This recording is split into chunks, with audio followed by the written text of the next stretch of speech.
Bueno, vamos a comenzar esta segunda ponencia con la intervención de Rufino Ferreras, codirector en este curso y al que he tenido el gusto de conocer más directamente a lo largo de la preparación de este curso y de la elaboración del programa. Hasta el momento, Rufino ha ido desarrollando su trabajo en el Departamento de Educación del Museo, con el que está vinculado desde el año 95. Es el que ha diseñado los primeros programas educativos a través de la empresa Artididáctica, de la que fue socio fundador. Ha colaborado en varios libros sobre innovación educativa y museos, también libros de texto sobre educación plástica y visual, y ha participado en varios proyectos de investigación en torno al arte y la educación. Como se pueden imaginar, es un especialista en educación y ya más concretamente en educación en los museos. Ha impartido cursos y conferencias en gran número de lugares, en más de una docena de países. Tiene una amplia experiencia, sobre todo en Iberoamérica. También ha coordinado y realizado materiales para varios cursos a distancia de posgrado sobre museología, una de las actividades que el Museo Thyssen lleva a cabo habitualmente, ¿no? En este caso, bueno, pues él colabora en este curso con un tema que me decía que lleva un tiempo preparando, porque bueno, no solamente se ha dedicado a la educación en museos, sino que también es un especialista, sobre todo en arte contemporáneo ultimísimo. Entonces, yo creo que el colofón, después de que estamos hablando de vanguardias, de transvanguardias y demás, pues son las nuevas tendencias de abstracción que se dan o que se han dado. Así que, bueno, pues gracias, Rufino, por, digamos, que seguir el programa rigurosamente, ese programa que nos hemos dado y que yo creo que también nos aportará a todos mucho y que también supongo que planteará algún punto de debate. Así que, venga. Muchas gracias, María Dolores. Hasta luego. Buenos días a todos.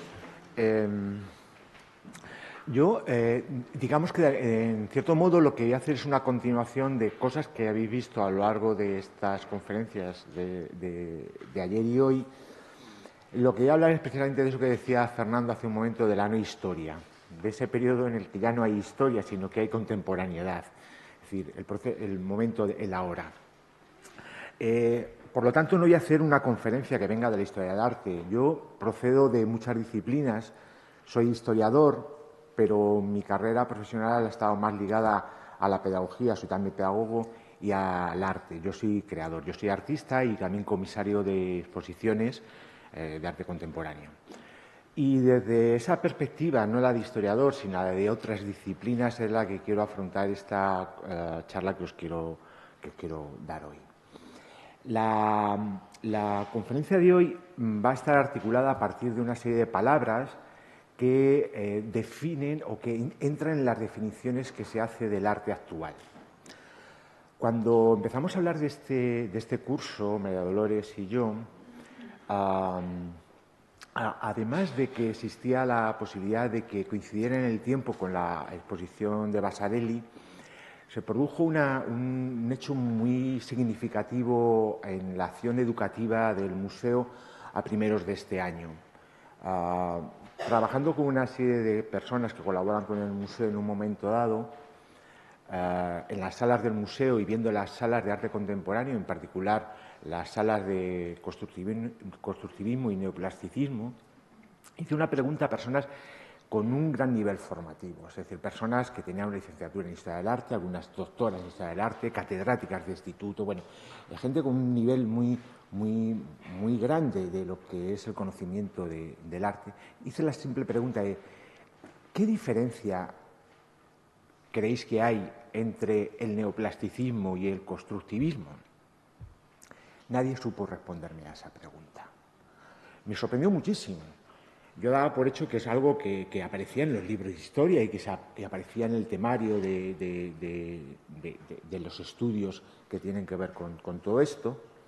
Y me puse a indagar cómo se abordaba desde el mundo de la educación desde los libros de texto la definición de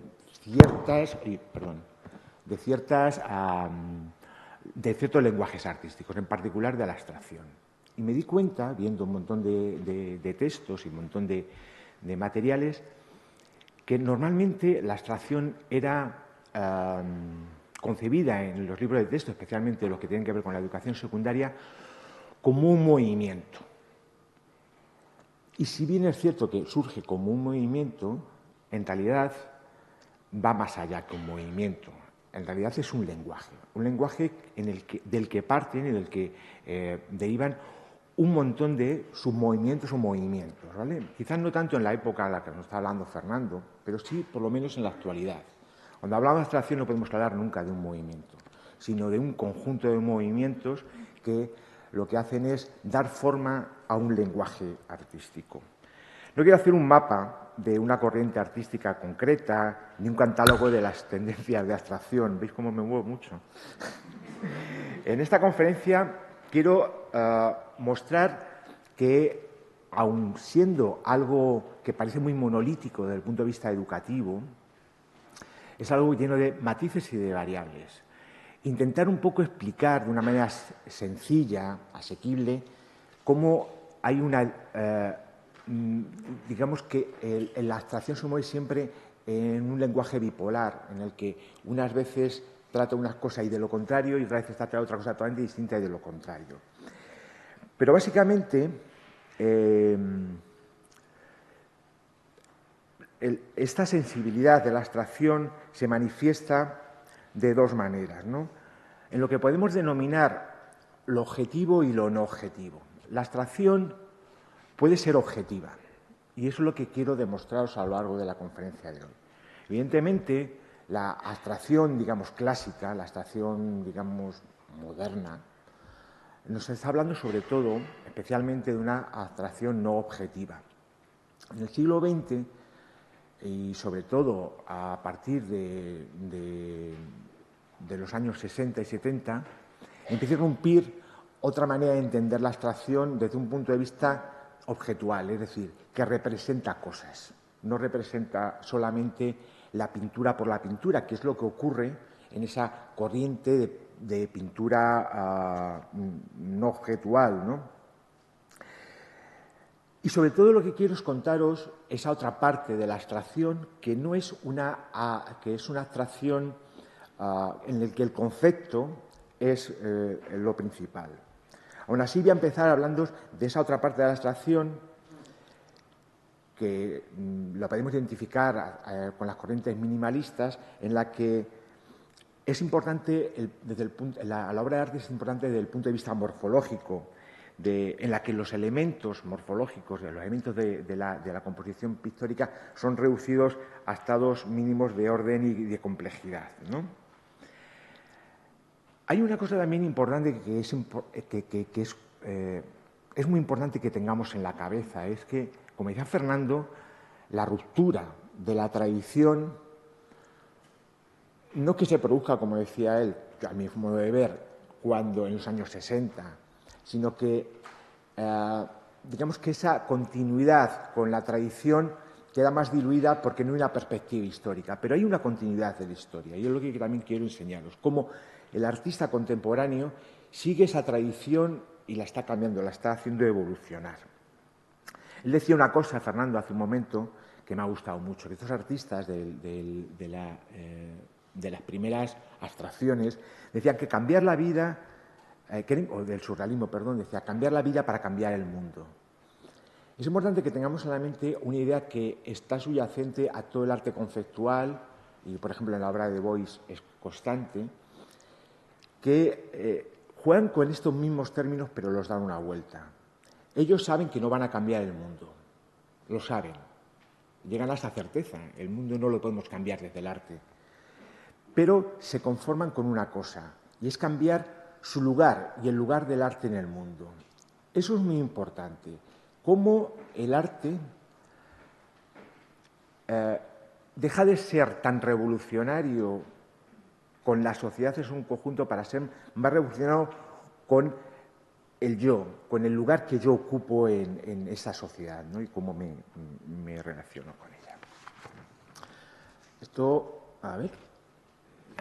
Bueno, estas palabras aparecen cuando estuve mirando sobre abstracción y las definiciones que se hacían de abstracción, sobre todo en los libros de texto, aparecían montones de palabras. Y yo he ido cogiendo esas palabras y he ido, bueno, hablando de algunos artistas. Signo.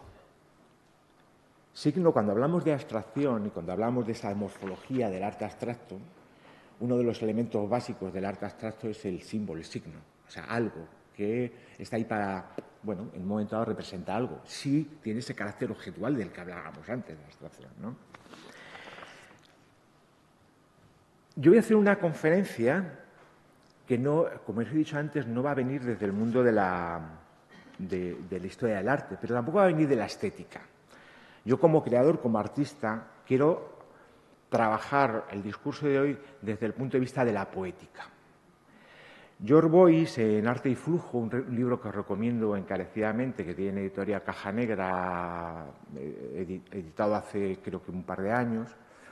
En Arte en Flujo hay un momento que él dice que la diferencia entre cómo se analiza el arte en la modernidad respecto a la contemporaneidad es que en la modernidad se hace desde preceptos estéticos y desde la contemporaneidad se hace desde preceptos poéticos. Todo esto intentaré explicarlo mucho mejor a lo largo del ratito que vamos a estar juntos. Y desde la poética es a donde quiero contaros mi tesis, ¿no? Desde la poética, pero voy a empezar desde algo que no es la poética, que es desde la lingüística. No sé si conocéis a un escritor marroquí, se llama Abdel Fattah Quilito. Quilito, en un momento dado, en una conferencia, una persona que le preguntó, en el turno de preguntas de la conferencia, algo así como, ¿quién inventó la escritura? ¿Cuándo se inventó la escritura? ¿Quién la inventó? ¿Quiénes inventaron la escritura?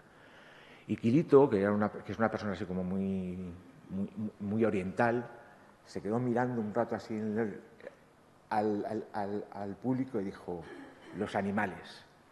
Quienes nos enseñaron la escritura fueron los animales. Vale.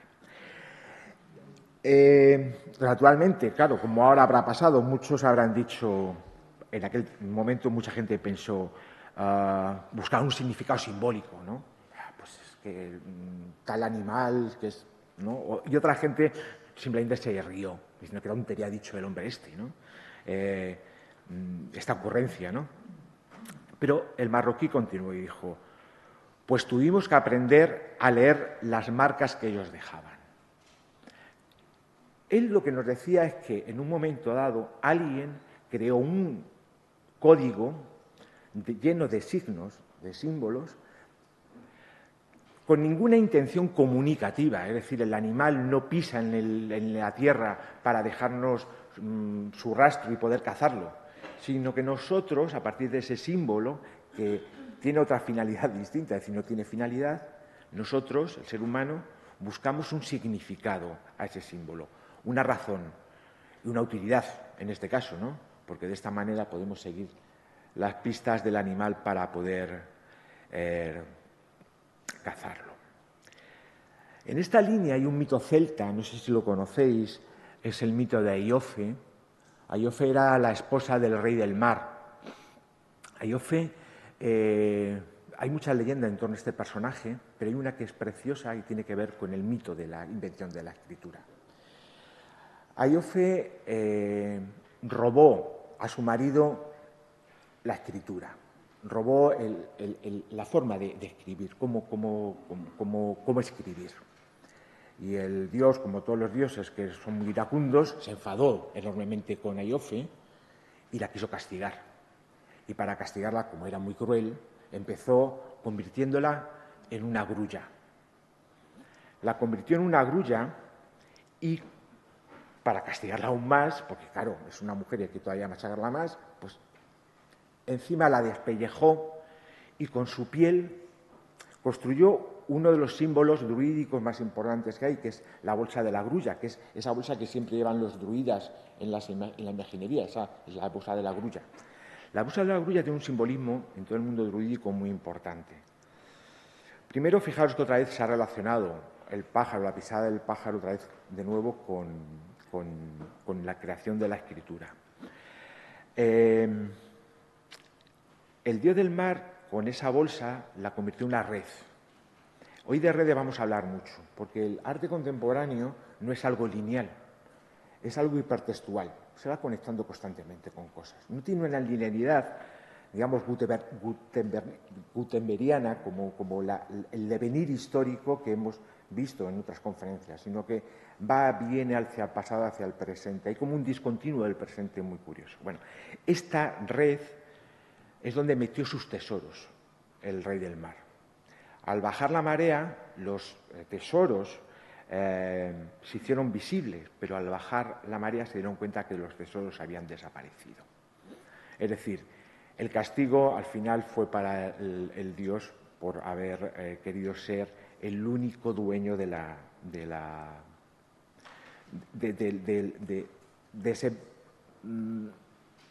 esa habilidad que era la escritura.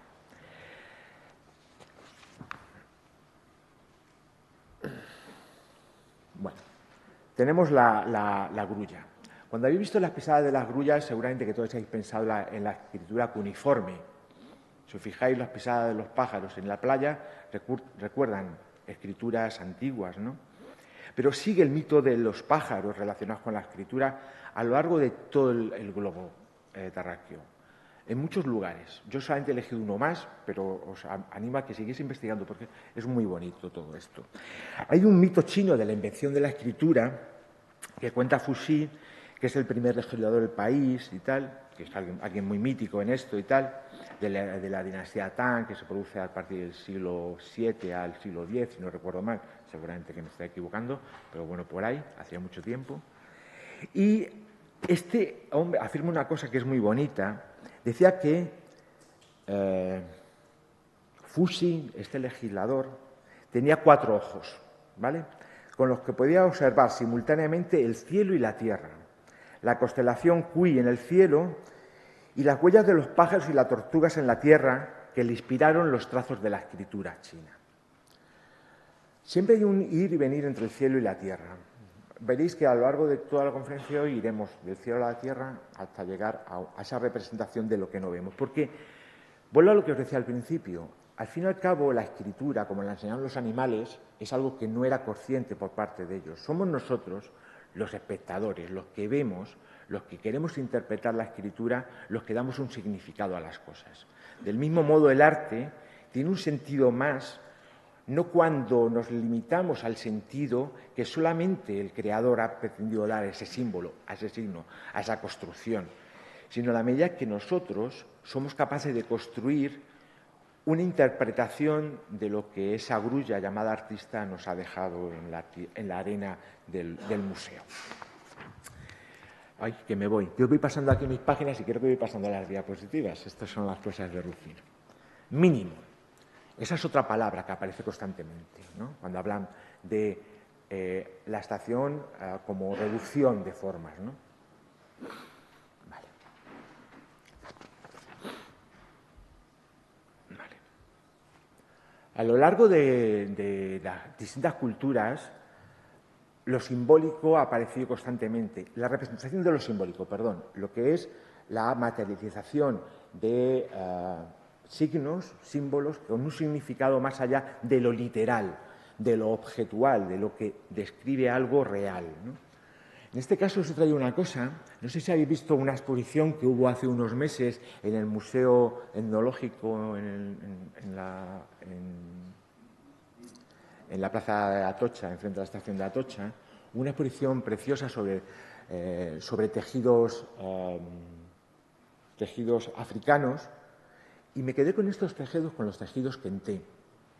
Los tejidos Kenté son unos tejidos que están, bueno, son típicos son originarios del reino Ashanti Y bueno, después se fue extendiendo por casi todo África Occidental, por Costa de Marfil, bueno, por muchos lugares. Y es un tejido que es muy utilizado por la realeza de Akan, aunque bueno, con esto de la globalización y de la democratización de las cosas, pues cada vez son tejidos que se usan más por personas que no pertenecen a la realeza. Pero son tejidos que tienen un simbolismo. Tienen un simbolismo, obedecen a patrones que seguramente que todos habéis visto, patrones muy parecidos en diapositivas que hemos visto en las conferencias anteriores, ¿no? Pero tienen un significado estos tejidos Kente, ¿no? Primero habla de la vida, de lo sinuoso, perdón, arriba del todo, ¿no? De lo sinuoso, de la vida, de los problemas del ir y el venir, ¿no? Segundo, es un modelo de tejido. Estos tejidos se crean en telar y son tiras muy finas de lana o de seda que después se van uniendo, se van cosiendo y se van creando esas telas grandes con las que se envuelven las mujeres Asanti, ¿vale? El segundo habla de la prosperidad y la envidia. Este código lo usan cuando se visten, están usando códigos, están contando cosas a la gente. Evidentemente, yo no soy de Costa de Marfil y no tengo ni idea qué pasa aquí, ¿no? Me parecen cosas, son bellas, ¿no? Muy bonitas, ¿no? Me atraen.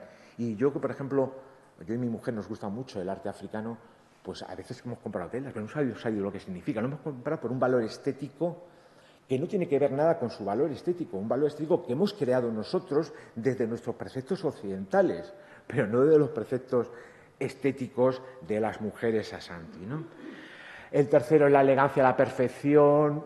Y fijaros que empiezan a haber temas que son súper contemporáneos. El respeto a otras culturas y etnias, la importancia de compartir ideas, eso de 100 cabezas pensantes mejor que una, ¿no? Aparecen, ¿no? Aquí el amor me gusta mucho, el tejido del amor, porque normalmente aquí viendo cosas sobre estos tejidos, los colores también sabéis que tienen un simbolismo, pero cambian de unas culturas a otras, ¿no? En África el color del amor, aunque aquí ha quedado negro, esto es azul, es el azul. Aquí no es el azul, ¿no? El amor. Un tema que, si os fijáis, cuando veis mujeres vestidas con estos trajes, se repite muchísimo, es este. Detrás de un hombre hay una gran mujer. Parece mentira, pero es que eso existe. O sea, y eso pregonan. Cuando se ponen esos trajes lo van pregonando, ¿no? O una persona no gobierna una nación, que es algo muy contemporáneo, vuelvo a decir, ¿no? Este término de, cuidado, esto es algo que tenemos que decidir entre todos, porque somos una tribu, tenemos que decidir cosas, ¿no? Bueno, y eso también lo pregonan cuando se visten, ¿no? Con esto, ¿no? O el amor y la pasión, que yo eso nunca lo identificaría desde el punto de vista occidental con amor y pasión, me parecen las celdas que allá nos enseñaban de Vasarely, ¿no? O el poder de la palabra para hacer el bien y el mal. Otra vez el poder de la palabra, ¿no? De la palabra como símbolo. Pero más allá de mitos y de cosas que no tienen que ver con lo occidental, sí quería pasar a cosas. Si os fijáis, estamos viendo un artista delante de algo que puede ser una tela Santi. Vale. Esta es Carmen Herrera. ¿Conocéis a Carmen Herrera? Mal. Carmen Herrera es una persona que siempre ha sido artista. Ella estudió Bellas Artes, pero claro, pues lo que pasa muchas veces a las mujeres de esta generación, se casó y desapareció. Porque por mucho que el pueblo Asanti se vista con eso de que detrás de gran hombre siempre hay una gran mujer, en todas las culturas siempre ha pasado lo mismo. Y desapareció. Pero siguió pintando. Pintó miles de obras y hasta el año 2004, cuando tenía la friolera de 89 años, vendió su primera obra. Carmen Herrera es cubana, de origen cubano, y ahora mismo está considerada una de las mujeres referentes en todo lo que es la pintura de borde duro, de Jarret, de la pintura más formalista, más abstracción, más objetual, ¿no? Esta mujer tiene códigos, ha creado códigos, ¿vale? Pero pasa como pasa con la pintura, con los tejidos que hemos visto antes, son sus códigos. Nosotros no sabemos qué es lo que nos quiere decir, ni tampoco tiene interés, porque lo que nos interesa es lo que nos suscita esa forma. Son obras, las de esta mujer, que tienen una gran carga espiritual. Lo espiritual, que parece que ha desaparecido a partir de los años 60, cuando todo el materialismo y tal hace que desaparezcan cosas, ¿no? Esto de la autonomía del arte y tal, que nos contaba antes Fernández, estas cosas, en realidad no se ha perdido, sigue existiendo, sigue existiendo. O sea, no hay esa intencionalidad que tenían las primeras abstracciones de separarse de preceptos éticos, morales, políticos, tal, no es cierto. O sea, todo acto artístico en algún momento o lo es o va a ser en un momento dado algo político. De eso vamos a hablar un poquito más tarde. En este caso, ella es la heredera, una de las herederas de todo ese arte como más esotérico o como más espiritual de la abstracción. Veréis que voy a hablar de muchas mujeres. A mí el arte femenino me interesa bastante, y no precisamente porque esté de moda, porque es que siempre me ha interesado. Pero también voy a hablar de hombres que trabajan con lo mismo. En este caso, y vamos a ir avanzando porque, claro, Carmen Herrera tiene 100 años y ha vivido un montón de años siendo artista, oculta pero siendo artista. Pero ella sigue trabajando desde premisas del principio del siglo XX, ¿no? Y con alguna evolución, mucha influencia, por ejemplo, tiene de Newman, tal, pero sigue trabajando de esa línea muy espiritual, muy poco objetual del arte. Este es un hombre, es Peter Halley, que también hace pintura abstracta de borde duro. La diferencia entre uno y otro es que aquí hay una narración, aunque no lo parezca. En un momento dado este artista se interesa por algo, porque él, claro, todos somos hijos de nuestro tiempo, por eso el arte es político, porque la política no es el dogma o no es la afición partidista, es otra cosa, es cómo nos relacionamos con nuestra sociedad y qué papel tomamos en ella, ¿no? Él nace como artista en el momento en el que nace Internet y empieza a preocuparse por cosas que tienen que ver con la conexión entre personas, con las redes. Y empieza a crear estos entramados que son muy cibernéticos, pero que tienen una relación con algo real, con los circuitos impresos, con las redes de intercambio de conocimiento, etcétera, pero siguiendo un esquema formal, un esquema morfológico muy todavía de borde duro. Además, utilizando un tipo de pintura muy heredera del pop, ¿no? Esta pintura de estos colores fluor, ¿no? tan llamativos. Otra de las palabras que aparecía constantemente era el tema de reinterpretación, ¿vale? Esto que siempre se ha demonizado tanto, ¿no? Claro, es que este artista lo que hace es copiar a este otro artista y tal. Pues nos damos cuenta que todos los artistas, si son hijos de la tradición, es porque han absorbido algo de sus predecesores, ¿no? Pero en la contemporaneidad es algo que, más allá de ser un valor muy interesante que puede pasar en el Renacimiento o en el Barroco, ¿no? Con la tradición, en la contemporaneidad siempre es algo negativo, ¿no? El tirar del pasado, ¿no? Reinterpretación. Hay artistas que están creando obras como esta. Phil Duffy hace un arte en el que es un heredero claro de las tradiciones modernas de la abstracción. Él es un admirador de Matisse. Todo lo que estoy viendo aquí está hecho a partir de siluetas, de estarcidos, de técnicas muy tradicionales, muy del siglo XX, ¿no? Pero también es un enamorado muy grande del cubismo sintético. Pero si también os fijáis, tiene mucho que ver también con las telas de inspiración étnica. Es Estas obras son obras de muy gran formato, estamos hablando de obras que aquí, claro, engañan mucho, pero son obras de 2 metros por 2 metros, 3 metros por 3 metros. Una constante en el arte de la segunda parte del siglo XX es que es arte que desborda las escalas. O sea, son artes que de alguna manera, si no por el formato, sí por la extensión o por la narración que va más allá del objeto, o sea, trascienden las escalas a las que estamos habituados en los museos. Él trabaja además con un sistema muy bonito en el que la iconografía, los motivos históricos artísticos, veis que se repiten en algunas de las obras, bueno, son recursos técnicos de los que él se vale. Vincent Kant, el crítico, el poeta crítico, dice de su obra, cada pintura es una amalgama de diferentes técnicas, ¿no? Entender esto como si estuviéramos hablando del arte del siglo XX-XXI, final del XX y el XXI, ¿no? Pensad que, igual que la obra de Tafi, el arte del siglo XX es una amalgama de diferentes técnicas, de diferentes medios. Él dice, la pintura al óleo transferida de formas de cartón, las manchas acrílicas, las impresiones a base de aceites en bloques de linorio, el raspado, el fregado, la serigrafía basadas en fotografía, los elementos de papel con collage y más recientemente acrílico con cucharas, remolinos y hojas de pan de oro intricadamente cortadas y aplicadas.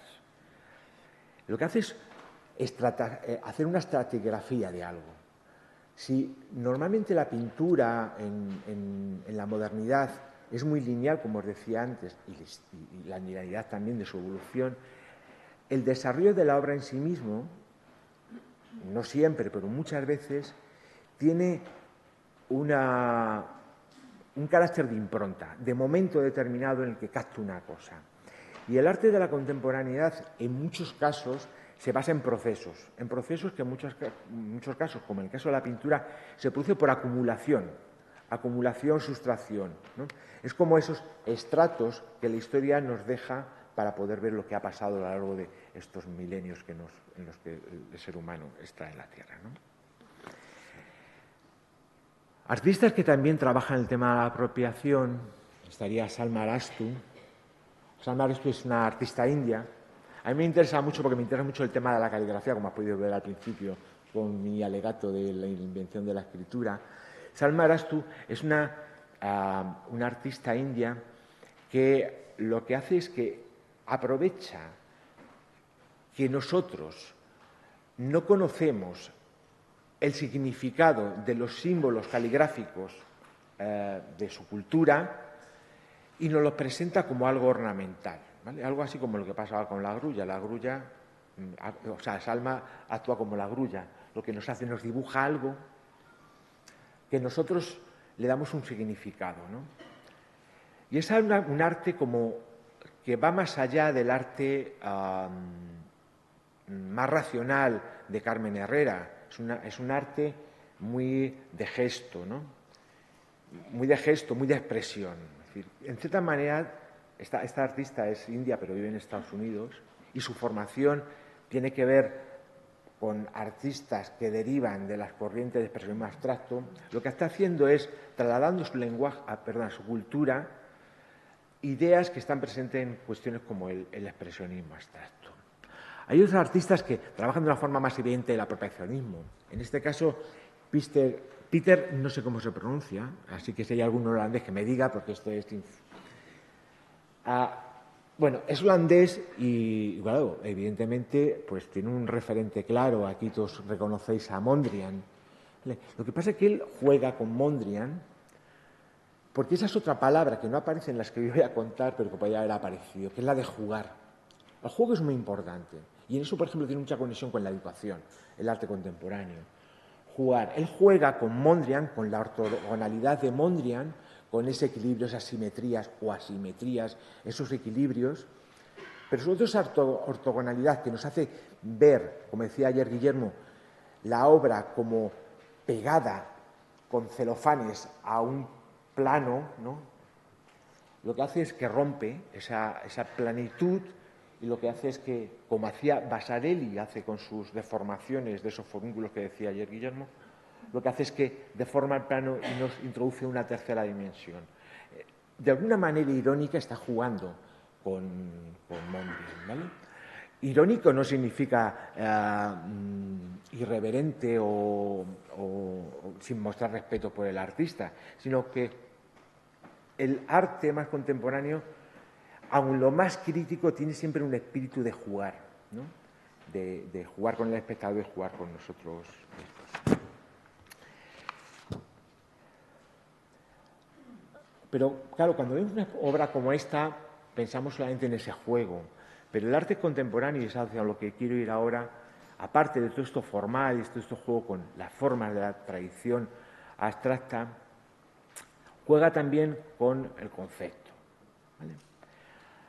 John Almender, que, bueno, trae una imagen de Morris Louis. Morris Louis hacía estas cosas, bueno, y este hacía estas otras, se parecen bastante, ¿verdad? Formalmente. O para que hay una diferencia. En el caso de la obra de Louis, el título es número 11, es una obra del 61, pero Almender sí que a una cosa que formalmente parece lo mismo le da un significado con el título. Se llama Lampedusa. Bueno, sabéis lo que pasó en Lampedusa, ¿no?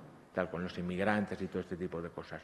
Él lo que está haciendo es aprovechando un lenguaje en el que morfológicamente es abstracto, pero está buscando relaciones con lo que con la contemporaneidad e intentando hacer una reflexión sobre lo que nos pasa ahora mismo.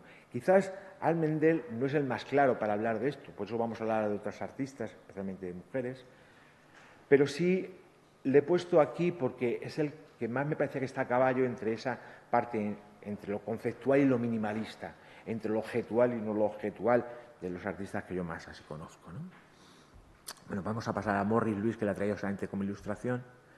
Otra palabra es la palabra apropiación. Es otra palabra que la vais a ver constantemente cuando se habla de contemporaneidad, especialmente de artes muy abstractos y tal. Igual que estoy hablando de artistas de distintos países, de distintas procedencias, de mujeres, de hombres, y tal, que no quería hablar de la abstracción en Iberoamérica. En América se produce una cuestión muy interesante, y es que lo que nos contaba Fernando de cómo de repente van el surrealismo y la abstracción a Estados Unidos.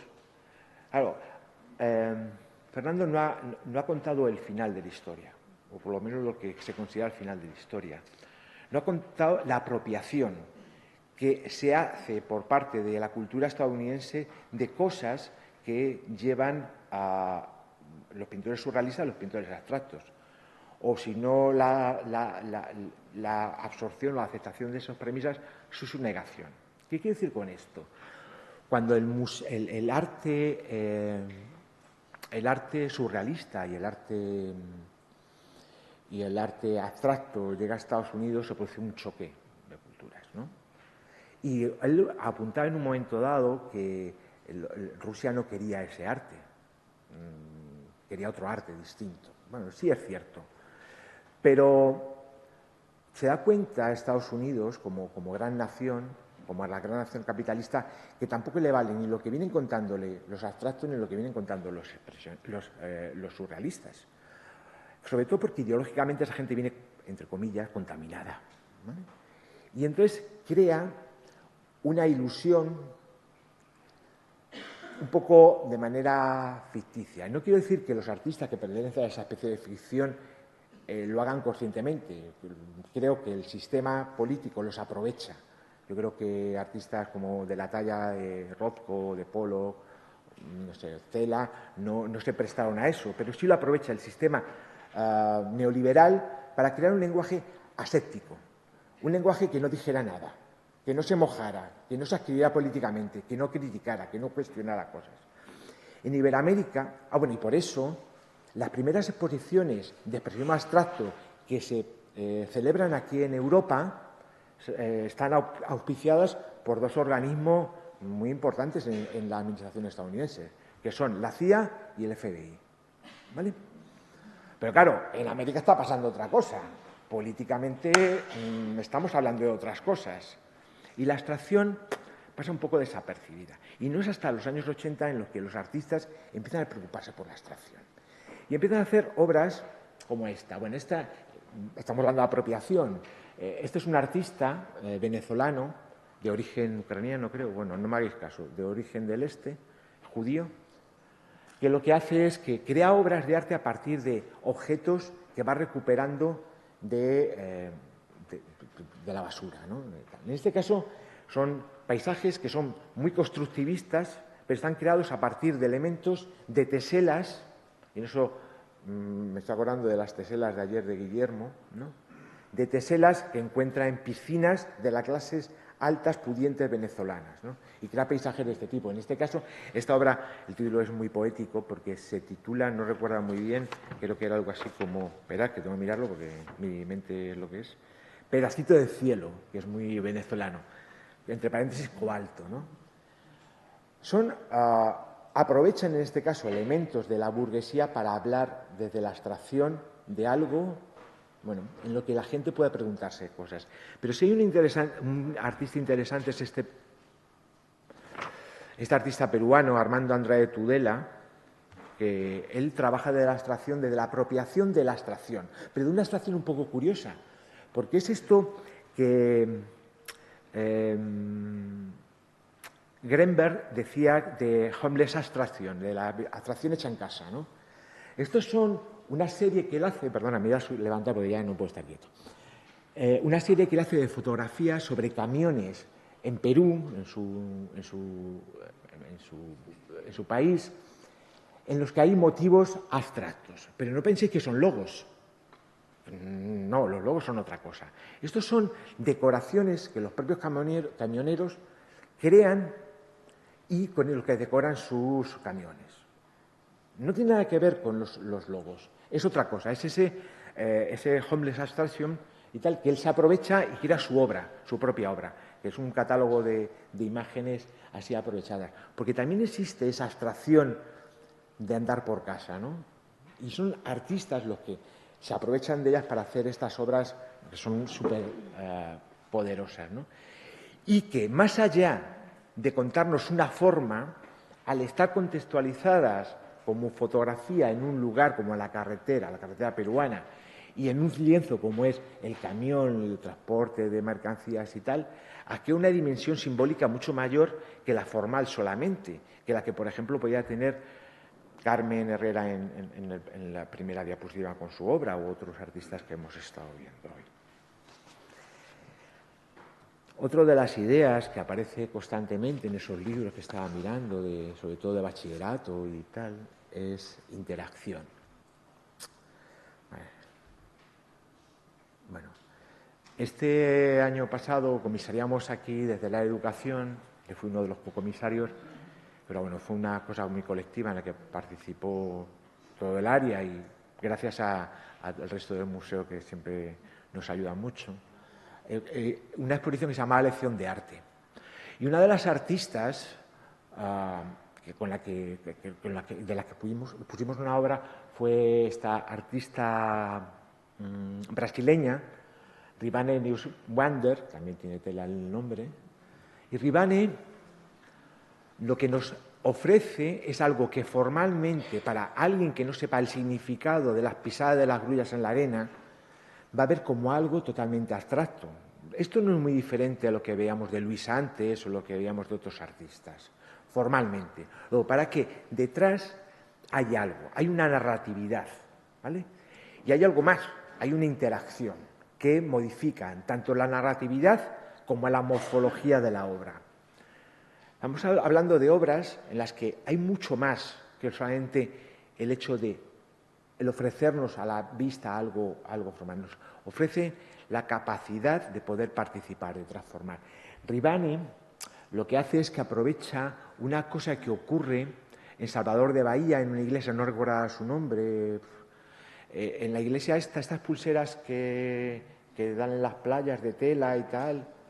La gente pues las ataba en la verja de la catedral. Entonces la catedral era como una especie de lienzo de colores, una catedral del siglo XVIII rellenada de colores extraños, porque la gente de manera natural lo iba atando, ¿no? Es como lo de los candados del amor aquí, pero en plan colorido, una cosa como más tropical. Y ella lo aprovecha todo esto y lo que crea es una obra que se llama Mi deseo, tu deseo, que juega con esas pulseras en las que ofrece al público que coger una pulsera de un deseo, porque estas pulseras van impresas con un deseo, a cambio de que, ¿veis los papelitos, los rollitos de papel que hay? Dejes tu deseo, ¿vale? Para que quien está organizando la muestra, en este caso éramos nosotros, vuelva a imprimir nuevos deseos para que personas se lo vuelvan a llevar. Bien, hay muchas cosas de interacción, de modificación de la obra, de extensión, esa cuestión que os decía antes de que no es algo estático en el tiempo, sino que algo que es procesual y que trasciende la propia acción del artista, porque en la medida de que el espectador participa, la obra va modificándose. Bueno, a pesar de todo eso, si nosotros contemplamos esta obra, lo que vemos es una obra abstracta. ¿Por qué? Porque, como decía al principio, no sabemos lo que la grulla Ribane nos está queriendo decir, ¿no? Pero no importa, porque formalmente es algo que es atractivo, es bello. Este concepto de interacción, todos conoceréis esta obra. Es una obra muy conocida, pero nadie sabe por qué se titula como se titula. Es más, casi nadie sabe cómo se titula. Esta obra es una obra que para mí paradigmática, es de Yayoi Kusama, de participación. Evidentemente es un espacio que es figurativo, que es el espacio de una habitación. Eso existe, ¿vale? En el que los visitantes de esta instalación van modificándola con con gomets de colores que van modificándose el espacio. Vuelvo otra vez a ser algo muy lúdico, muy de juego. Pero fijaros, el lienzo deja de ser algo bidimensional, sino que se convierte en algo, un espacio en el que tú lo ocupas. Y lo que hace el artista es darte unas instrucciones o facilitarte el que tú crees su obra, ¿vale? Pero claro, evidentemente con un marco en el que ella te ha puesto. ¿Por qué me interesa mucho la obra de Yayoi también? Tiene que ver con el título, ese título que nadie conoce de esta obra. La obra se llama, en castellano sería La habitación de la obliteración. Obliteración, ¿sabéis lo que significa? Es una cosa que el que haya trabajado en correos lo sabrá, pero el resto de los humanos no tenemos ni idea. Es la marca que se hace para los sellos para anular su valor, el matasellos, ¿vale? O la anulación del sello para que no sea comercial, para que no puedas mandar cartas con él, que es algo que se hace cuando se terminan las series de correos. El coleccionista de sellos también sabrá lo que es, ¿vale?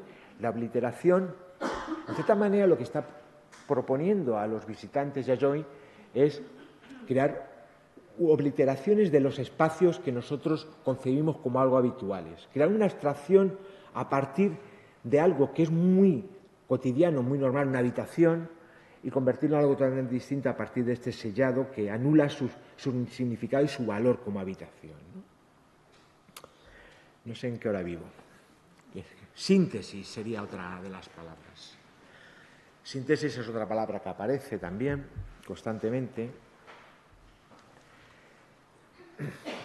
Y evidentemente es una terminología que apareció en la modernidad, cuando hablamos de abstracción, pero vuelve a aparecer otra vez. Por eso digo que volvemos a hablar de las mismas cosas, hay una continuidad, no hay una ruptura tan radical como parece. En términos históricos puede haberla, ¿no? Pero en términos reales no la hay. Esto, aunque parezca mentira, está considerado uno de los paradigmas de Neo Geo. Neo Geo es una corriente dentro de la abstracción que surge en los años 80-90, que viene de neogeométrico, ¿vale? Neogeométrico, el Neo Geo, hay muchos artistas, algunos ahí han enseñado, pero a mí siempre me fascina por qué le colocan aquí. Porque es Neo Geo, no sé por qué, porque es un artista sobre todo conceptual, es un artista no tan minimalista como los neogeos y mucho más conceptual, ¿vale? Lombardi lo que nos crea son esquemas de relaciones. Es un investigador, es un crítico de arte y artista, evidentemente, y crea una serie de obras que están basadas en la documentación, en la investigación. Él investiga relaciones de cosas, ¿no? En este caso es una obra que lo que hace se llama la danza de las hermanas, y lo que hace es las relaciones que tienen las distintas petroleras, ¿no? Porque son investigaciones periodísticas las que nos está reflejando Lombardi. Lombardi es un artista súper cotizado. Aquí en España creo que solamente hay una obra en una colección, en la colección de Elba de Alguiar, que es la única que yo conozca una obra, porque tampoco hizo tantas. Y aparte es un hombre que esta teoría de la conspiración que siempre le acompañó, ¿no? Siempre denunciar conexiones. Por ejemplo, él, antes de que se estallara la guerra del Golfo, él, en uno de sus esquemas, muestra que la conexión entre Bin Laden y el presidente de Estados Unidos era solamente 1 grado. Solamente hay un primo del presidente de Estados Unidos entre los dos. Es decir, que fácilmente que había una conexión ahí. A lo poco aparece, se suicida. Hay, bueno, pues la teoría típica de la conspiración de que si le suicidaron, no le suicidan. Bueno, hace montones de esquemas de este tipo. En realidad lo que hace él es sintetizar estas redes de las que hablaba al principio cuando hablaba de la bolsa de la grulla, ¿no? Y crear estos esquemas, estos mapas conceptuales que van más allá de lo formal, aunque formalmente tienen un valor, supongo que estético, no entro en eso, como os he dicho al principio, no estoy hablando más desde un punto de vista poético, pero desde un punto de vista conceptual sí son superpoderosas. Hay muchos artistas que trabajan en esta línea y trabajan con este concepto de la síntesis. Pero si hay un artista que a mí me interesa especialmente es Julie Mehretu. Julie Mehretu me parece que es la artista que mejor, a lo largo de su carrera artística, va definiendo la evolución de la abstracción desde todas sus perspectivas a finales del siglo XX al principio del siglo XXI. Julie Mehretu trabaja al principio de su obra, a partir de síntesis de realidades, en este caso a través de mapas. Claro, si esto lo veis así, es muy fácil relacionar con algo que es real, con un mapa en este caso es de Manhattan, ¿no? Un mapa de las distintas manzanas de Manhattan, avenidas, calles y tal, ¿no? En el que ella, a través de lo mismo que trabajaba Loft antes, en las obras que os enseñaba antes, trabaja por superposición, por intentar extender el tiempo de la obra de arte más allá de la firma final del artista, sino al previo y al posterior, o sea, entender el arte como un proceso más largo, ¿no? Julie Mehretu hace arte que está considerado arte abstracto, de hecho, también está considerada como alguien que, bueno, si no es estrictamente una neogeo, si es una heredera del neogeo, ¿no? Hasta que, bueno, empieza a hacer otro tipo de arte y entonces ahí se separa un poco más. Pero es un artista que, si te dan unas pistas muy sencillas, sabes perfectamente que esto sí puede ser un mapa urbano, ¿no? No hace falta que ser tampoco muy hábil, no estar muy entrenado en lo visual para identificar esto.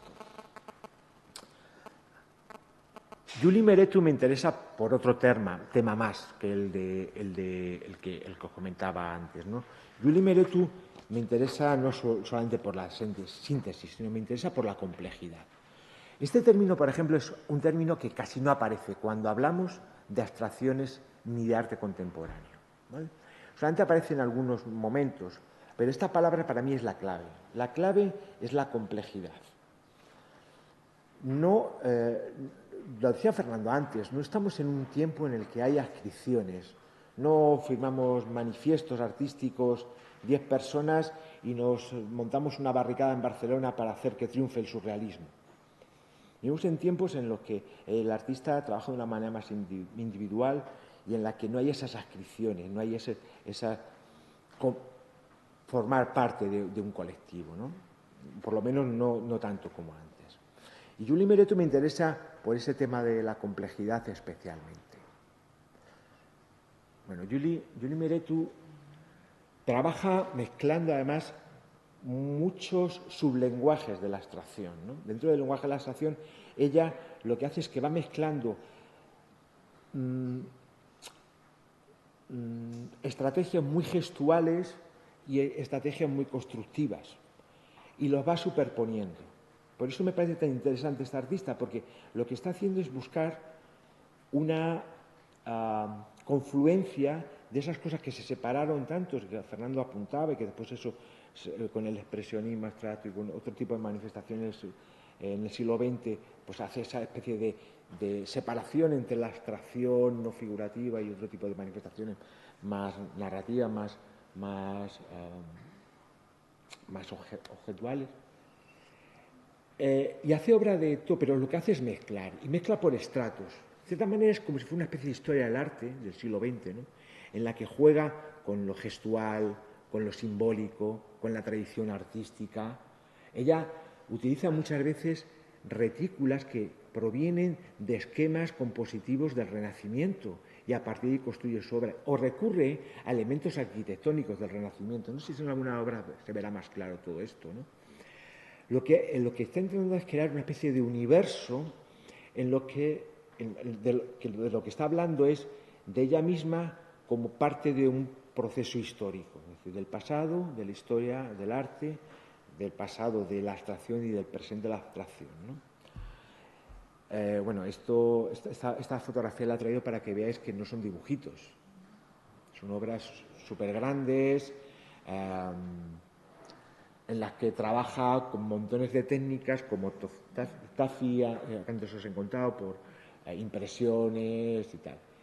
Esta artista, no sé si la conocíais, Julie Meretu es una artista de origen etíope que vive en Estados Unidos, nació en Addis Abeba, es bastante joven, nació en el 70 y bueno, como digo, es para mí un paradigma de este concepto de complejidad y de amalgama de lo que es en los procesos históricos personales y históricos también, tal como los entendemos.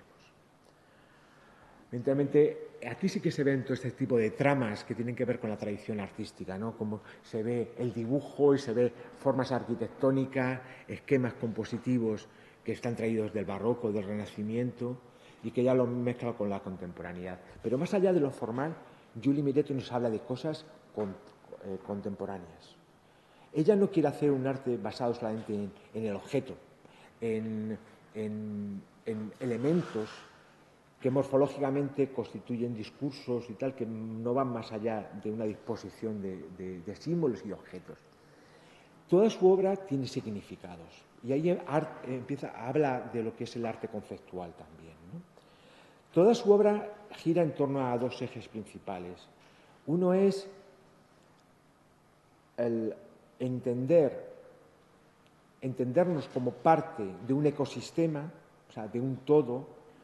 Sus obras, ella dice que es abstracción, ¿cómo se dice esto? Lo diré. Ecológica, hace abstracción ecológica, y una crítica constante a lo que ocurre con la ciudad contemporánea, a todas estas cuestiones de gentrificación, de utilización de la ciudad, de movimientos de la gente dentro de la ciudad con fines económicos, de utilizar la ciudad como un lugar solamente para el comercio, el turismo y cosas de este tipo. Y también nos habla constantemente de problemas sociales. Yo no he traído obras de ese tipo aquí, os invito a que investiguen más sobre ella, pero Julie Meretu aprovecha, por ejemplo, noticias que tienen que ver con la inmigración, con las guerras, los conflictos. Hace una serie muy bonita sobre la guerra de Siria, en la que por esa superposición también nos está narrando. Está muy preocupada por contar algo, no solamente por mostrar algo, que también, ¿no? Ese mostrar algo tampoco, y esta gestualidad tampoco la hace muy difícil a artistas mucho más clásicos como puede ser esto, ¿no? En realidad ella es una heredera y se declara una heredera del expresionismo abstracto y también del conceptualismo y también de Beuys y también de un montón de artistas, ¿no? Aunque parezca mentira, otra de las cosas que aparece siempre es realidad, pero como oposición, realidad y abstracción, ¿no? Pero yo quería terminar, voy a ir terminando ya porque ya se me va el fuelle, hablar de realidad y abstracción. Una de las cosas que siempre cuando hablamos de abstracción, hablamos de la idea de hacer visible lo que no es visible, ¿vale? Pero nos olvidamos de que hay cosas que no son visibles, pero cuando las vemos no hablamos de abstracción. Es decir, si yo veo un cultivo, un de Pelti, ¿cómo es esto? ¿Hay alguien de química aquí? De esto de los microscopios, un cristal de esto de un microscopio, vi unas bacterias, es algo que no es visible para mí normalmente, lo hace visible este artefacto que se llama microscopio, pero lo que estoy viendo ahí, si yo nunca he visto una bacteria, va a ser para mí algo totalmente abstracto. ¿Es algo abstracto o es algo real? ¿El bicho debajo del microscopio es algo abstracto? Es algo abstracto porque yo no tengo las herramientas para saber que eso es algo que existe en la realidad, ¿no? No estoy habituado a verlo. No hay, como decía Boris Groys, una normalización de lo que yo veo, porque no es algo que veo habitualmente, ¿no? Mirar desde otro lado es otra de las cosas que nos propone el arte contemporáneo, la contemporaneidad, ¿no? Ver la realidad desde otro punto de vista. La obra que os enseñaba antes, de Tombry, se llama Leda y el cisne, y formaba parte de una exposición que hubo en el Museo del Prado. Sabéis que esta exposición es del 2008, la que se hizo en el Museo del Prado, fue la primera vez que un artista vivo exponía en el Prado. Y es una serie sobre el ciclo de Lepanto, y esta obra se llamaba Leda y el cisne, ¿no?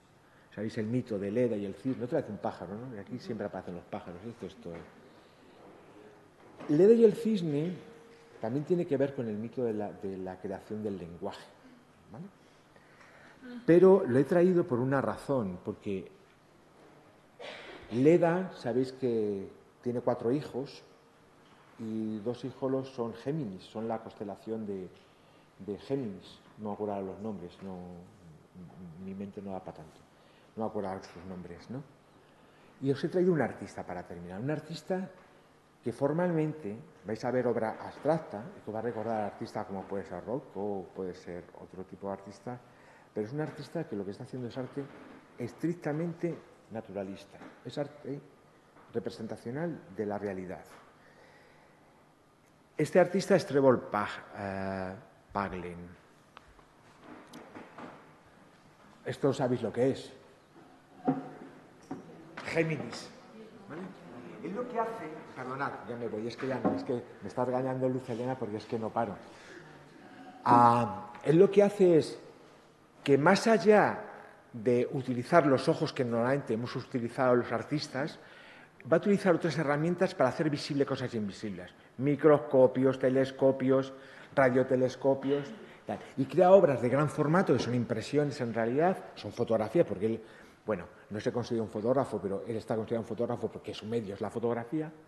Crea composiciones de este tipo, que en realidad no es muy diferente, como os decía, a arte abstracto más tradicional, como puede ser Rothko, ¿no? Aquí hay 2 obras, que estas son muy Rothko, ¿no? Que son parte de una serie, se llama La Valla, ¿vale? Son fotografías, como os he dicho, pero no son por el telescopio, como la de Géminis que habéis visto ahora, ¿vale? En realidad, él es ingeniero y artista. Entonces, lo que hace es que utiliza su conocimiento de ingeniería para tener unos ojos distintos. En este caso utiliza sus conocimientos para modificar telescopios, radiotelescopios, sabéis, estos telescopios que no se ven, sino que oyen, ¿vale? Para detectar ondas de microondas. Y lo que hace es que retrata algo real, ¿vale? Ahora que están tan de moda cosas como el muro, los muros, son muros vergonzosos que quieren hacer o que ya hay, que tenemos aquí en este país también, ¿vale? Él coge y lo que da, visibiliza un muro que existe a través de microondas, creando estas obras que plásticamente, formalmente, son muy poderosas. Él lo que hace es fotografiar lo que llaman la valla. La valla es el sistema antimisiles de Estados Unidos. Hay un sistema antimisiles que es una valla de microondas que rodea, bueno, no solamente Estados Unidos, porque llega hasta Gran Bretaña, que rodea todo, y lo hace visible. Al tiempo que hace visible esa valla, que nadie cae en ella y que muchas veces desconocemos, está haciendo visibles esas otras vallas que muchas veces pasan desapercibidas, ¿no? y que existen en otros países como en Israel o quieren hacer construir en otros países como Estados Unidos y tal. De alguna manera es un arte muy representacional, un arte que formalmente pase abstracto, pero que en realidad es un arte realista, realista hasta el extremo, en el que no solamente está contando formalmente algo que existe ahí, que lo está haciendo visible con estas herramientas, sino que está contando una realidad, la realidad de lo que está pasando ahora, de una manera que estéticamente pues, tiene su valor. Y como ya se me ha acabado esto, muchas gracias y preguntad lo que queráis.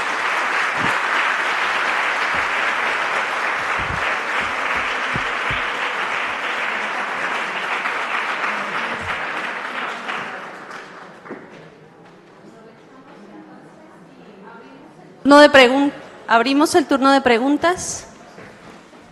No, está abierto el turno de comer.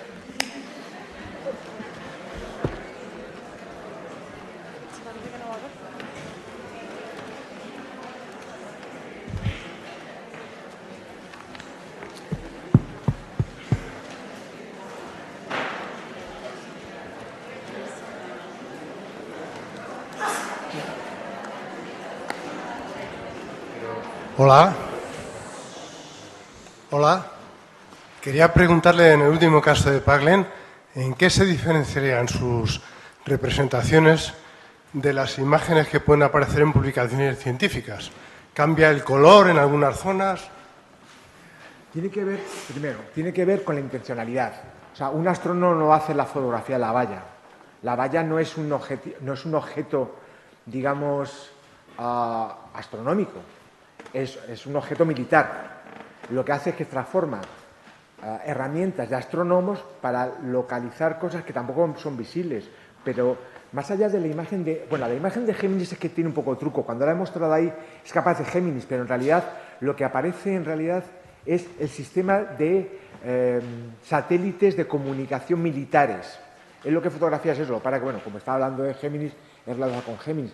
Pero en realidad no está fotografiando la constelación de Géminis, y cuando fotografía la valla no está fotografiando la constelación de Orión, está utilizando esas herramientas para fotografiar cosas que no nos son visibles. ¿Me entiendes? Es distinto, no es lo mismo. ¿Te he contestado algo? Porque me estás poniendo cara de no me creo nada.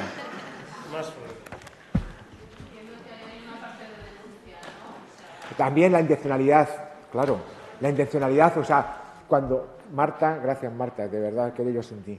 Marta es que es una compañera, es una de las conservadoras y tal, que comisaría muchas de las exposiciones del museo. Y menos mal que me ayuda. También la intencionalidad, es decir, Trevor Plugin tiene una intencionalidad de denunciar cosas, denunciar el muro de Palestina, el muro de tal. Son obras de ahora, tienen esa intencionalidad. El astrónomo tiene una intencionalidad de documentar algo físico, algo natural, algo que existe, ¿no? Eso también es la diferencia. Gracias, Marta.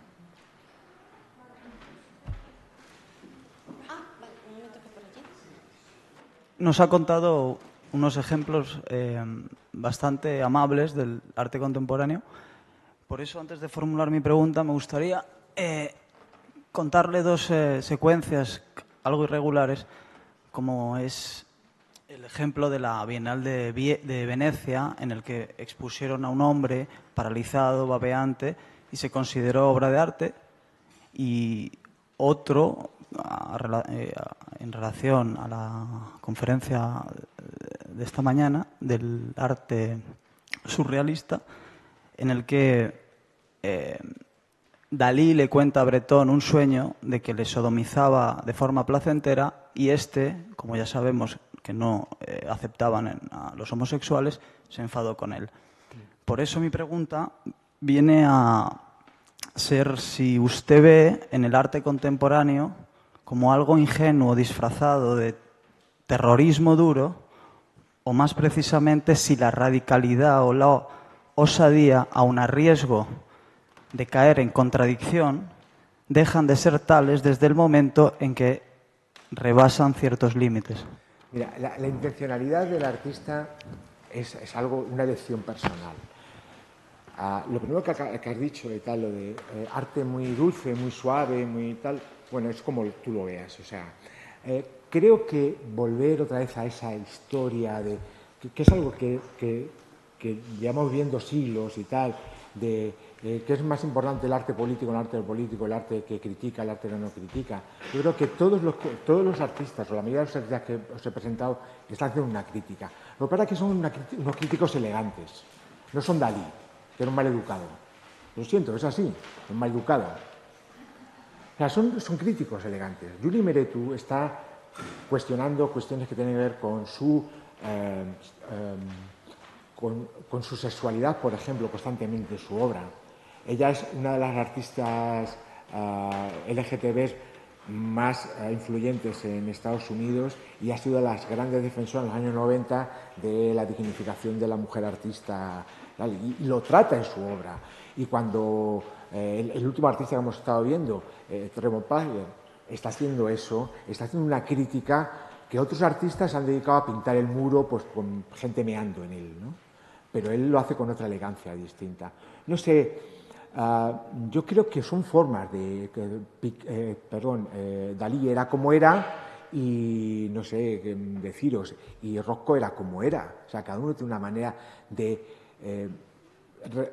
reflejar el mundo. Al fin y al cabo, la obra de arte no es otra cosa que un reflejo del mundo. Yo creo que el arte actual hay veces que es complaciente y hay veces que no es complaciente. Igual que hay veces que es abstracto y hay veces que no es abstracto. Hay veces que es importante lo mínimo y es importante lo complejo. Es decir, por eso, para mí la palabra principal de las que os he enseñado es la complejidad, porque conviven y pueden ser cosas muy críticas con cosas muy dulces, ¿vale? Yayoi en esa obra es una obra muy aséptica. Bueno, pues no, es casi una sala para niños, de hecho. Pero Yayoi, por ejemplo, esta Semana Santa, en Dinamarca, cerca de la capital, en un museo, el museo, ¿cómo se llama? Nunca me acuerdo cómo se llama. Me sale Filadelfia, no Filadelfia, ¿cómo es? Luisiana, gracias. En el Museo de Luisiana había una instalación de Yayoi, que precisamente complaciente tenía lo que tengo yo de la Garterana, o sea, nada, ¿no? Es decir, en un momento dado, el artista puede utilizar un recurso u otro. Para eso estamos muy acostumbrados a artistas que tenían una pose, como Dalí, ¿no? En la que hay que provocar. El artista, ahora hay gente que provoca y gente que provoca menos, o hay gente que provoca y otro día no provoca. Porque como cualquier persona tenemos unos días más necesidad o menos necesidad de hacernos visible, ¿no? Lo que sí es cierto es que estamos viviendo un momento en el que el artista deja de ser, se ha convertido en algo público, ¿vale? Digamos que el artista se ha convertido en sí mismo en una obra, al que ya avanzaba a Dalí, ¿no? Yo me convierto en una obra para tener pertinencia en el momento en el que estoy viviendo. Y los artistas se convierten en obras. Lo que pasa es que están huyendo de la histrionidad, tal, que era muy habitual en el arte Dada o en el arte surrealista y todo este tipo de cosas. Y creo que el arte actual no es nada complaciente. Creo que siempre hay un algo ahí detrás. Por eso esa confluencia entre lo minimal y lo conceptual, porque creo que hasta el artista más minimal quiere contarnos algo, ¿no? Y normalmente es algo que tiene que ver con la sociedad, ¿no?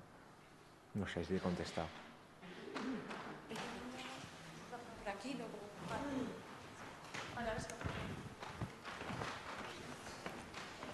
Es que no veo nada, no sé quién está hablando, es que es como una masa, sí, no veo nada. Que es aquí. Bueno, quería decirte que me había gustado muchísimo tu conferencia, me ha parecido realmente muy bella, además de muchas otras cosas. Y en esta última obra que me ha resultado muy interesante, que no la conocía además este autor, quería preguntarte por el tamaño de estas fotografías. Son muy grandes. Son muy grandes. Eso me parecía, pero como siempre hay el problema del esto. Y luego también te quería preguntar, ¿son fotografías entonces de un sonido, correcto? Claro. No sé si sabéis cómo funcionan los radiotelescopios. El problema que teníamos cuando hacíamos astronomía, yo también soy astrónomo aficionado, yo tengo telescopios ópticos, ¿vale? Entonces, el problema es que hay cosas que yo puedo captar con lo óptico, todo lo que tiene que ver con lo lumínico. O sea, un reflejo de una estrella en un planeta, o una estrella, o una constelación. Pero cuando hay oscuridad, no se ve, ¿vale? Entonces se inventaron la radiotelescopía, ¿vale? Que lo que hace es que manda, en este caso, ondas que no son lumínicas, que son sonoras, microondas, hacia el espacio. Y cuando rebotan en un sitio, sabemos que hay algo, ¿vale? Casi todo lo que los astrónomos ahora están descubriendo tiene que ver con radiotelescopía, porque lo visible, en cuanto pasas de no sé cuántos años luz, ya no existe, está muy lejos, ¿no? Entonces, lo que hace es que él utiliza esas señales que tienen que ver con sonido y lo que hacen después es que las transforman bajo un código que puede ser una especie de escritura en algo que podemos interpretar, ¿no? O por lo menos visualizar. Bueno, porque estoy un poco familiarizada con esas cosas en el sentido de que, tal y como yo me parece haber entendido, en realidad lo que se hace es se transforma el sonido en cálido y frío. Entonces, cuanto mayor cercanía, mayor luz o mayor calidez, y lo que me interesaba era hasta qué punto él había transformado la imagen, es decir, hasta qué punto es una imagen manipulada. Porque me ha parecido muy interesante lo que has dicho y además estoy totalmente de acuerdo en lo que has contestado a este compañero. Por otra parte, pregunta interesante también, pero quiero decirte, realmente son obras, las que has presentado, que están en la frontera entre, por una parte, una crítica, pero como tú dices, una crítica que la has llamado elegante, me gusta ese término, una crítica elegante, o yo diría también una crítica estética, a través del material estético, no a través de otros recursos lingüísticos o de relatos, sino el relato se hace en términos estéticos y yo creo que ahí es realmente lo interesante de estas obras que has presentado, que a mí me parece que algunas de ellas, desde luego, son por dónde va el arte ahora mismo, que son el camino estético que está resultando más válido, aunque claro, son, por supuesto, obras híbridas dentro de una tradición que cada vez funciona más con la hibridación y no con la agrupación dentro de un credo común o un dogma común, ¿no? Sí, a la pregunta de hasta qué punto están manipuladas. Yo cuando empecé a investigar sobre esto, era sobre fotografía lo que estaba indagando, me encontré con estos artistas, hay muchos más que hacen estas cosas, me pregunto lo mismo que tú. Digo, bueno, ¿y hasta qué punto esto no hay algo tal? Claro, esto me llevó a una cosa, el arte generativo, el arte que se genera a través de herramientas que no son las habituales, es decir, a través de ordenador, a través de este tipo de cosas, ¿no? Claro, evidentemente dije, bueno, claro, hay que una manipulación grande. Claro, me puse también a pensar que estamos hablando de sonido, y sonido hecho imagen, sonido hecho color, y me puedo pensar en Kandinsky, en todo ese tipo de cosas. Y bueno, empecé a mezclar cosas y me fui a hablar con un ingeniero, y le pregunté, ¿hasta qué? Dice, no, o sea, no hay manipulación. Porque estos son espectros, ¿vale? Igual que un espectro lumínico, el espectro tiene unas temperaturas, digamos, unos grados, ¿vale? En lo sonoro también tiene unos grados. Lo único que hacemos es relacionamos grado cromático, lumínico, con grado auditivo. Es decir, es una... Claro, en ese punto es algo autogenerado, pero no hay una manipulación por en este caso por el artista, sino que hay un código en el que una temperatura, o sea, un grado de sonido, un tono de sonido, corresponde a un grado lumínico, que no es algo muy distinto a lo que hacía Kandinsky y otros artistas que han relacionado mucho música o sonido con la imagen, con el color en particular, ¿no? O Itten, por ejemplo, ¿no? Eso era una cosa, pero me has preguntado muchas cosas en una. Yo soy muy masculino, entonces nomás voy a una cosa. No sé si me has preguntado más. Sí, buenos días. Cuando has hablado de la obra de la artista brasileña, la de las pulseritas y todo esto, comentabas que, bueno, pues que había una historia detrás y que, bueno, pues había que conocerla para entender mejor la obra. Pero tú has dicho, pero no pasa nada porque es bella. Si no conocemos ese trasfondo, no pasa. Bueno, lo has comentado, lo has dicho de pasada. Formalmente. Entonces, al ver estas obras, a mí esto estéticamente también me gusta, ¿no? Es verdad que luego has comentado que hay un trasfondo de denuncia o de crítica, bueno, pues que está mejor conocerlo para entenderlo. ¿Qué pasa con el arte actual cuando esas obras tienen un trasfondo, una explicación que estaría mejor conocerlo para entenderlo, pero además nos ponemos delante de ella, no lo conocemos ese trasfondo y encima no nos gusta, estéticamente es feo? Pues no pasa nada.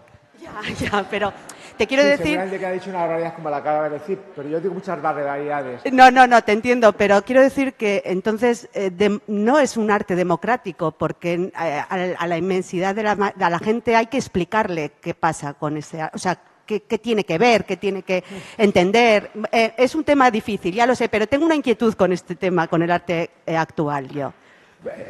A esto último que está hablando de es democrático o no es democrático, no sé hasta qué punto. Es decir, democracia no es uniformidad, democracia es diversidad, y diversidad en muchas cosas, en nuestra sexualidad, en nuestra etnia, pero también en nuestro conocimiento, no pasa nada. O sea, es decir, uniformidad no es democracia, uniformidad es Estado pues soviético o Estado fascista. No sé si me explico. A mí me da mucho miedo esto de las uniformidades. O sea, y lo de igualdad, que yo, por ejemplo, trabajo mucho en museo social, en nuestro área y tal, siempre digo una cosa, cuidado, ¿eh? Una cosa es ecuanimidad y otra cosa es igualdad. O sea, que no confundamos terminología. No pasa nada. O sea, si tú, cuando vas por el campo y ves un árbol muy bello, te da igual que sea un olivo o un castaño. Es bello, ¿no? Yo cuando voy y veo un pájaro, me da igual que sea una grulla, a las grullas las localizo más o menos, aunque hay varias, pero da igual que sea un pájaro, un gorrión o una grulla, es bella para mí, o no lo es. Pues imagínate un buitre, leonado, no sé, que es maravilloso volando, pero después te acercas a él y es feo de narices. Quiero decir, que por eso decía al principio que el arte contemporáneo no se puede analizar ni desde la perspectiva histórica ni de la perspectiva tradicional de la estética, sino desde la poética. Desde la poética es mucho más inteligible, ¿vale? Desde lo que se ve, desde lo que yo siento, de lo que yo produzco como conocimiento a la hora de presentarme la obra, es mucho más rico que querer trabajar desde el punto de vista estético, porque, bueno, yo, como decía el compañero, tu compañero que estáis sentados ahí al lado, el arte actual puede ser muy complaciente, ¿vale? Pero también hay arte que no es complaciente, hay arte que es muy desagradable de ver, ¿no? Pero eso es, en términos kantianos, es esa historia entre lo bello y lo sublime, ¿no? Y todas esas cosas y tal, ¿no? Pues que sea muy feo, a lo mejor también es algo que es, desde el punto de vista estético, bello. Pero en la poética no funciona así la cosa. En la poética, todo por sí es feo, no parte de que todo por sí es bello. No sé si me estoy explicando. Creo que el arte contemporáneo tiene que ser inteligible en la medida que es necesario que sea inteligible. Cuando hablaba de Rivani, Newsman, claro, yo digo, si yo sé lo que ha pasado, lo que hay detrás de la obra, entiendo más de la obra. Pero desde el punto de vista estético, de lo que yo veo, de lo que me motiva visualmente a mí como persona esa obra, me parecía bella, ¿vale? Si no conozco la historia, yo voy a seguir disfrutando de la obra. Lo que pasa es que si conozco la historia, doy un paso más de conocimiento. Pero no es conocimiento estético, es un conocimiento, digamos, aestético. El que yo conozca que eso viene de lo que la gente abandona atado en una verja, no va a hacer que me guste más como algo bello, porque eso me ha llegado por otro lado, desde el punto de vista estético, ¿vale? Lo que sí me ha enriquecido desde el punto de vista conocimiento. Pero no podemos ni confundir poética con estética, ni con el conocimiento en sí mismo, ¿no? Son cosas que se tocan, pero no es lo mismo.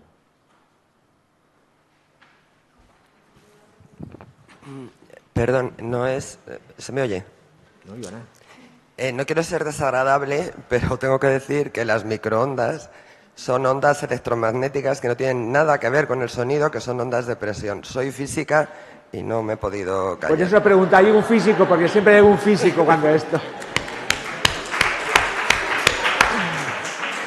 Son ondas electromagnéticas. Sí, entonces no tienen nada que ver. Pero bueno, y yo quería un poco ahondar en eso, porque por cosas de la vida yo hago difusión de arte y la inmensa mayoría de la población está totalmente alejada del arte contemporáneo, pero hasta unos niveles increíbles, porque exige saber mucho, haber leído mucho, seguirlo mucho. Es muy difícil para la población general. O sea, en el Renacimiento, en el Barroco, la gente veía los cuadros y decidía si le gustaba o no. O sea, Caravaggio se hizo famosísimo en Roma en muy poco tiempo. Caravaggio no le conocía sí. Ni el 1 por 1000 de la población. Esa es la diferencia. La diferencia es que Caravaggio le conocemos ahora a todos, pero cuando Caravaggio pintaba no le conocían ni el 1 por 1000 de los romanos. Bueno, en Roma y en Venecia en esa época la gente es que se veían en las iglesias, veían los cuadros, se hacían famosos y eran populares en el sentido del pueblo. Se puede ver, lo que yo, y además es que es muy complicado, pero cada vez la gente, pero mucha gente, o sea, gente formada que a lo mejor puede ser cinéfilo o yo qué sé, leer muchísimo y tal. Y el arte contemporáneo en general es algo muy, muy elitista y cada vez más elitista y para gente muy venada del tema. Eso es la realidad. Este discurso creo que es la 10.500 vez que lo oigo. O sea, es el más habitual cuando se habla de arte contemporáneo. Y vale, me parece muy bien, es tu forma de verlo. Vale, es arte elitista. Sí, hay arte elitista en el arte contemporáneo, naturalmente, pero hay arte que no es elitista. Hay arte que no es elitista. El problema es que es arte que no nos acercamos. Y después hacemos una visión muy miope del pasado. Es decir, por mucho que digas, Caravaggio le conocían bien, a lo mejor los que iban a la iglesia, ¿vale? Esa iglesia en particular, pero no era un pintor popular en los circuitos en los que estaba Caravaggio. De hecho, Caravaggio es un artista que, según Miekeval, la historiadora, no es popular hasta que no es recuperado en el siglo XX. ¿No? En su época fue popular. O sea, luego, a lo mejor, en la historia del arte es muy complicada y como el Greco se olvidó hasta el 98... en Caravaggio pudo estar silenciado. Esas son cosas que van subiendo y bajando. Yo hablo a la relación de la gente normal con el arte que se hace hoy en día y sobre todo con el arte que está en los museos y en las instituciones, porque a lo mejor hay más, la gente accede, o sea, sería más fácil que entendiera cosas que sí se ven en las galerías. Que estoy de acuerdo contigo, que hay arte elitista y arte que no lo es. O sea, el problema es que tenemos muchos perjuicios, muchísimos, todos, tanto de un lado y de otro. Vale, tenemos mucho perjuicio por lo histórico. Por eso no quiero hacer la lectura desde la estética, porque hay muchos perjuicios. Cuando la contemporaneidad quiere hablar de estética, la lía y además crea enemigos. ¿Vale? De la misma manera, cuando la historia quiere hablar de la poética, le pasa lo mismo, crea enemigos. Hay mucho orgullo malentendido. Esa ruptura de la que hablaba Fernando no la produce tanto la propia historia, sino el propio interpretador de la historia. Llámale historiador o llámale el espectador, ¿vale? Pero muchas veces se produce por un desconocimiento consciente que hacemos de las cosas, con una negación del otro, ¿vale? Evidentemente, si tú dices... Yo Caravaggio le entiendo, Caravaggio no sé por qué he empezado con Caravaggio, me ha dicho otro artista, no sé qué artista me has dicho. Vale, que seguimos con Caravaggio, que me gusta a mí mucho, por ejemplo, ¿no? Caravaggio es un artista que es maravilloso, me encanta. Nosotros tenemos aquí Joven Caballero en un paisaje, ¿vale? Tú fíjate, Joven Caballero en un paisaje, para que os hagáis una idea, es un personaje que está con una armadura en medio de un paisaje. Yo ese cuadro lo he explicado en este museo pues 1000 veces, mi gente, otras 10.000 veces. Pues la gente se queda solamente en que qué guapo es, fíjate, qué armadura. Cuando empezamos a hablar de todo el simbolismo, que es muy abstracto, que aparece en ese cuadro, lo que simboliza una grulla, lo que simboliza no sé qué, no sé cuánto, de repente su percepción de la obra de arte ha cambiado. Pero ellos venían con un perjuicio de querer reconocer lo que yo ya reconozco y sobre lo que yo me siento seguro. Porque si la visualidad a la que me enfrento es algo que yo que reconozco, me siento bien. Si es algo que no que me reconozco, en la que no me reconozco, me siento inseguro. ¿Vale? Eso es una cosa que nos pasa. También hay un perjuicio de negación del arte contemporáneo. Es decir, no, el arte contemporáneo no existe. Bueno, vale, pues entonces ha muerto el arte contemporáneo igual que murió Dios. O sea, te puede gustar más o menos, pero siempre hacemos un paquete. Decimos, a mí hasta el impresionismo me gusta, yo ya después del impresionismo ya no es arte, ya no me gusta. Bueno, vale, hay la gente, ¿y te gusta el arte románico? Jolín, pues anda, que técnicamente es de un apoteósico, o sea, no sé, la perspectiva la tienen controladísima. Pero hemos creado unos prejuicios que tienen que ver mucho con nuestro sistema educacional, ¿vale? En lo que la historia es algo que está legitimado y la contemporaneidad es algo puesto siempre en cuarentena. Lo mismo pasa con la literatura, lo mismo pasa con la música. O sea, yo tengo hijos adolescentes, entonces mola mucho cuando vienen, fíjate qué grupo y tal. Madre mía, yo tengo mucho prejuicio con la música, porque no soy músico. Madre mía, lo que está viendo la criatura esta, ¿no? Porque tengo una especie de, cuidado, esto no lo reconozco, le pongo una distancia, ¿no? El ser humano tenemos mucho miedo a lo que no reconocemos, a lo que no identificamos, ¿no? Por eso tenemos los problemas que tenemos de xenofobia en Occidente, ¿no? No reconocemos, no identificamos, entonces lo apartamos. Y yo creo que existe, igual que existe una gerontofobia, es decir, un odio al mayor en esta sociedad en la que vivimos, existe un odio a la contemporaneidad, a la manifestación artística contemporánea. Yo no voy a entrar por qué, pero podían ser por muchas razones. Una de las razones que una vez me decía Boris Groys, del que he mencionado 2 veces hoy en una conversación que tuvimos hace poco comiendo, era que también hay un problema, es que todos nos consideramos artistas ahora desde el punto de vista que todos producimos visualidad. En el barroco no producía nadie visualidad, era Caravaggio el que producía la visualidad, por eso era popular. Pero ahora existe Instagram, todos estamos haciendo Caravaggios. Esto es una bestialidad lo que acabo de decir, pero entendedme bien, ¿vale? Todos estamos haciendo imágenes. Claro, ahora no es lo mismo, la competencia no es igual a antes. O sea, la diferencia entre la modernidad, la historia del arte y la contemporaneidad es que todos somos productores de visualidad. Todos. Pues cuando haces la foto tuya con tus amigas en la playa y se la mandas a tu amiga, la otra, estás creando visualidad que el señor que veía que algo muy popular, Caravaggio, no tiene la capacidad de producir esa visualidad. Es muy complejo todo esto, ¿vale? Y después está el gusto personal. O sea, ¿no te gusta? Pues no te gusta. A mí tampoco me gusta el Greco. Lo siento, pero es que no me gusta el Greco. Me aburre, como una ostra. En cambio, Murillo me fascina. Murillo, que pobrecito, además hace niños y tal, y vírgenes. Bueno, los gustos también existen. Y tenemos que ser capaces de defendernos como tú, no gustando el arte contemporáneo, y a mí no gustándome el Greco, ¿no?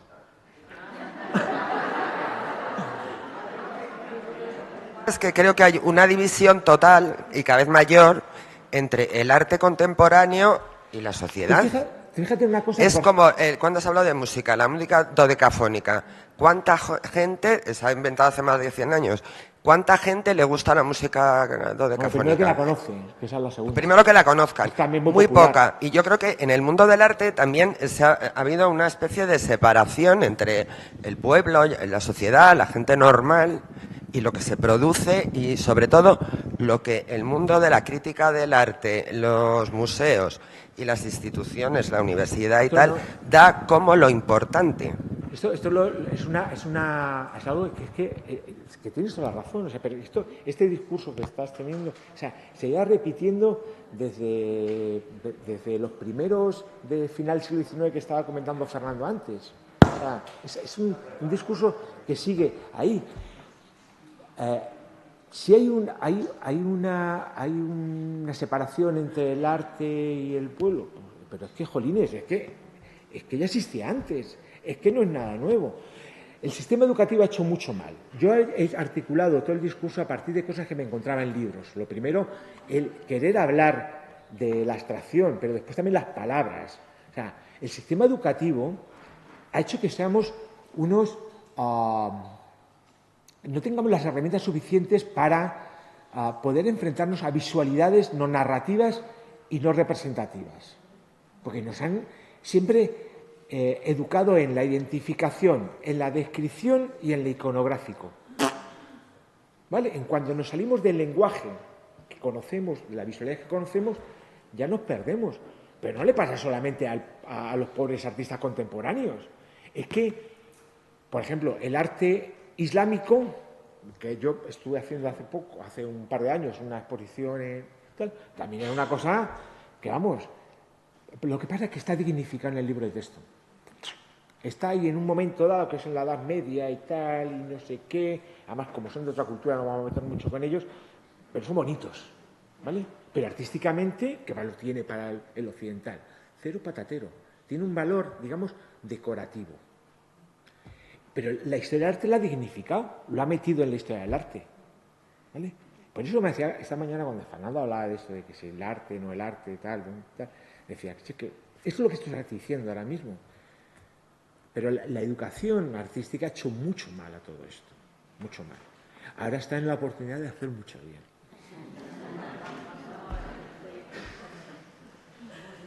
Gracias.